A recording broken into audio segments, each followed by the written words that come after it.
And I have announcement which is good. Exactly as again Jens OCHA here pointed out.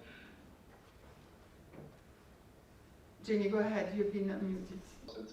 Immediately after the horrific attacks of the 7th of October.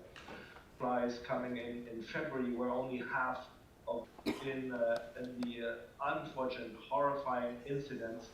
That we are going to organize on the 8th of March for international. Yes, maybe just a precision. Maybe 2011 in Somalia, once the famine was off. If something doesn't change, a famine is almost inevitable on the current trends. So that is where, of course, that leaves the UN very much in the picture, because we're able, willing, capable to do something about that, but the conditions need to be right. That is exactly why we raise this, because once a famine is declared, it is too late for too many people. That's exactly why we use the F word, as we call it, right?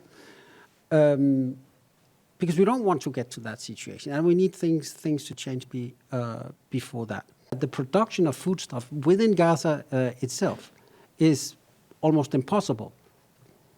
Fishery was a big source of nutrition, income, putting food on the table. That has completely stopped. So these are, if you like, straws in the wind, we can see, which are extremely worrying, because food security before this conflict in Gaza was not that bad. People had food. People were able to produce their own food. This movement of trucks was done without any coordination with the UN. We were not involved in that.